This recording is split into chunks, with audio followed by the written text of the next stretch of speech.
My name's Inigo Turner. I'm the Adidas Design Director and I'm working on Manchester United, and I'm also a Manchester United supporter my entire life.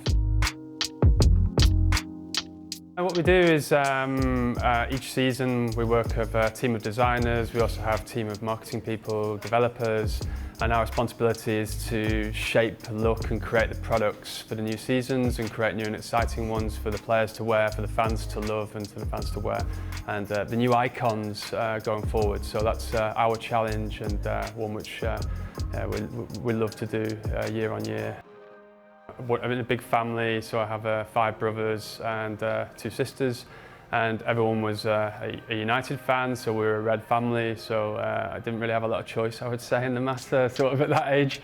So I was sort of from a very early age, my brothers had United shirts, my older brothers, and so I sort of came into contact with these things. And back then in the 80s they were Adidas shirts, so they had 3 stripes on them, and that was my first sort of connection to football, and they were really sort of I always had this connection to the brand Adidas, and then also I think the club crest really struck me from a young age. You know, it's quite a cool design, it's got a devil on it, the colours are quite interesting, and it really captured me. The designs in 1990, they were a graphic explosion. I think yeah, there was a change going on culturally too at that point. I think youth culture was changing. I think there was a sort of, I don't want to say fresh optimism, but there was definitely a change in sort of what was going on, not just in sport, but also sort of socially, and with youth culture there was a vibrant clubbing scene going on. And they looked really different. I think if social media had been around at that point, there would have been so many comments on the snowflake shirt in particular. United had this one, and then the Adidas teams of that era, there was Liverpool and Arsenal also had very, very wild kind of away kit designs, and they were dubbed the Acid House kits because at that point acid house music was kicking off, and night clubbing, and people were dressing very expressively, and the fits were different, and those shirts sort of mirrored that as well. So they were really on point in terms of what was going on musically and culturally and in fashion. The home shirt of 1990, worn for 2 seasons, 1990 to 1992. This one is loaded with details, and I remember getting this myself as a young kid back then. It's got an engineered fabric as the base material, and the material contains a graphic which has got what look like flames running through the material, so I think that's sort of reference to the Red Devils. And then on top of that, then there's 3 shades of red printed very subtly up and down it in a kind of glitch effect. And still, again, I think one of the most iconic shirts of the history, and I think a lot of fans always look back to this one as a favourite home shirt of all time. This shirt's a player shirt, so number 7 would have been Brian Robson. The numbers were different on the home shirts to the away shirts in that season. I'm not sure why exactly, but there's the very traditional font on the home shirts, with material application of the numbers stitched on, which is I think due to durability probably. But the shirts, they wore the same shirts for full seasons back then, and they didn't wear one every game, and they weren't giving them to the crowd or away or swapping shirts. It was worn probably for a full season. You can still see some of the marks on it from Captain Marvel flying into his tackles. But yeah, no, the shirt itself is a real sort of example, I think, of this period of Adidas's design and creative output. It's really beauty. And the same season, the goalkeeper shirt, which was iconically worn by Les Sealey, and then Peter Schmeichel came in for the season 91-92, so he wore it too.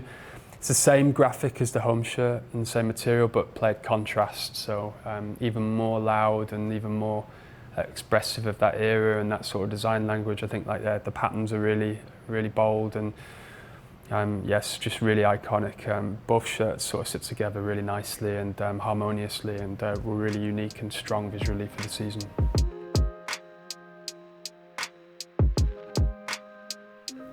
Next up is Probably my favourite shirt of all time, and the one which really captured my imagination for football shirts and design.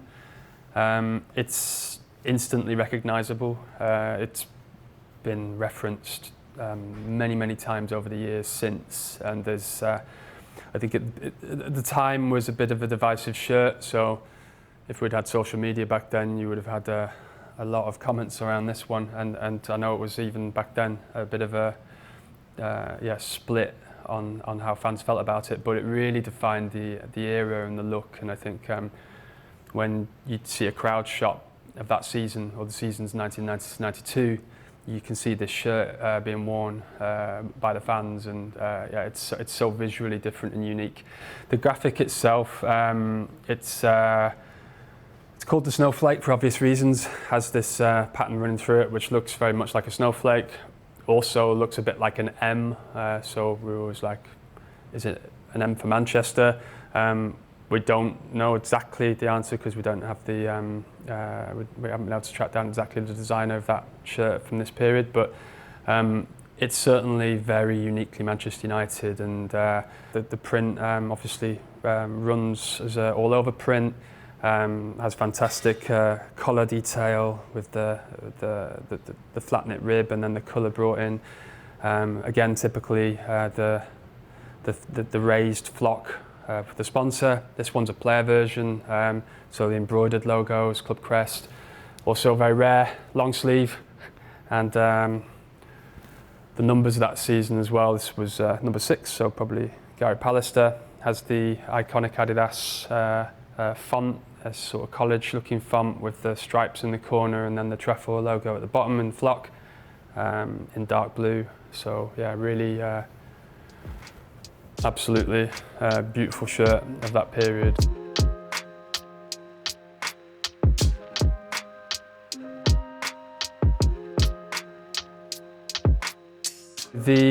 The shirt they wore in the Cup Winners' Cup final was definitely a strange quirk of sort of the era. So United in that season had only 2 new kits. They had the home red and then the away the snowflake shirt.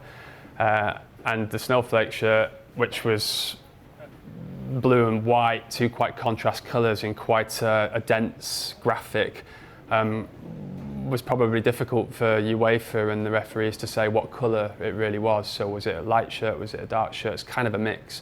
So it made it difficult to play against certain teams in. So that sort of then necessitated the need for a unique shirt for this game in particular. So with it being Barcelona, they wear obviously their famous blue and dark red stripes, and their away shirt that year was also blue. So the necessity to have a white shirt was born from that. And previously in that season, they'd worn the old away shirt, so the away shirt from 88 to 90, which was the old one. I don't think it was even on sale in that period. I think for this game, obviously reaching the final, first English clubs back in Europe after the stadium, after the ban, it was a big event. So they're like, okay, we need to do something special for this, and that's where this shirt came from. And obviously no sponsor on it. That was due to the in finals at that period, UEFA, there was no sponsors on shirts allowed. But yeah, the reason being obviously that Barcelona, but UEFA decided in fairness that both clubs would wear a change shirt if they couldn't find a solution to the 4 shirts. All 4 shirts clashing meant that, okay, then both teams should change. So Barca wore their away shirt and United wore theirs, and it's quite unique actually in a final to see that. So I think it adds to the mystique of this shirt, and that it's so collectible, and what you call hype these days. Like it was worn in one game, and then afterwards there was a commemorative shirt sold when they won it on that famous night in Rotterdam. There was a story as well at the time that Alex Ferguson, Sir Alex, had said, yeah, no problem for us to wear an away colour in a final, because they'd worn 68, the blue at Wembley, and successfully won that game. So it was like, okay, that's a good omen. So we can wear this one in confidence, and that's how it worked out in the end. So this is the shirt from the European Cup Winners' Cup final, 1991, game against Barcelona. It's based on the template and the design lines of the home shirt of that season. So it has the raglan sleeves, has the same colour line, has the same design elements in the collar, using the same fabric. It's an engineered jacquard with a geometric zigzag, deconstructed, abstracted pattern running through it. So of the era and the period, yeah, it's very typical, I would say, in a new era of football shirt design where shirts were getting much more expressive, much more design-led and visually different looking than where they'd been before. So it's a great example of that. This one is the replica version.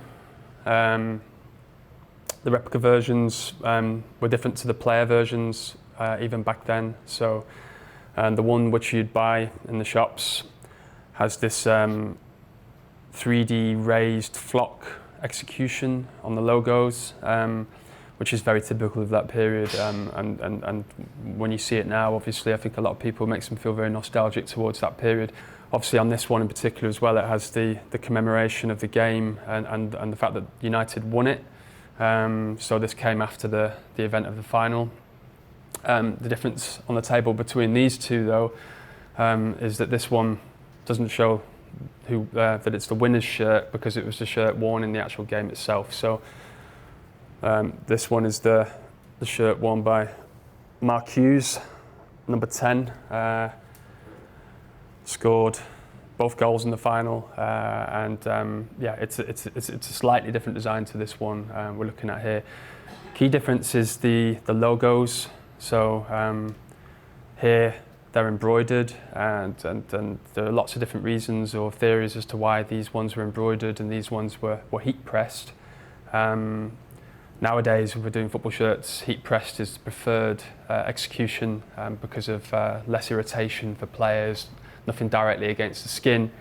Whereas back then, the psychology, I think, was more like the crest should be embroidered and you should feel the weight of the crest whilst you're playing, obviously, so that you get that mental connection, psychological connection to the club and the shirt.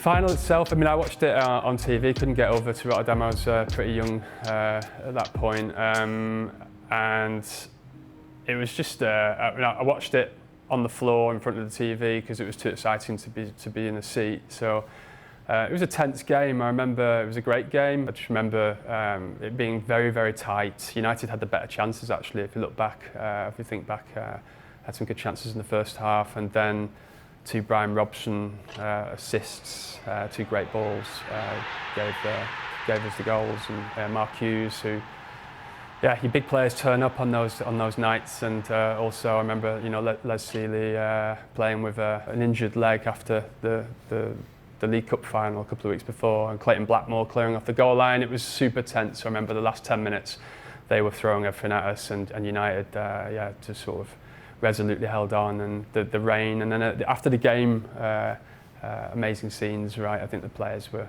jubilant. You felt as a young United fan at that point, you really got the magic of the club, and you were like, there, that was quite a moment. I think beating Barcelona in a European final is always something special, and we had some tough games against them in the history of the club. This one in particular, I think it was the zeitgeist of the era a bit. Like the design is spot on for the shirt. It's clean, but it's got a looser fit. I think it sort of has all of the style and trend of the period, and I think the attitude and the changing over and the excitement and the young people at that point and embracing football again after like the dark 80s. You need these moments and these nights, and like the things which they wore and the clothes are always massively important to that, because it's the look of the moment too, and you look back at the pictures and you see, and it just looks right. It looks really, really right.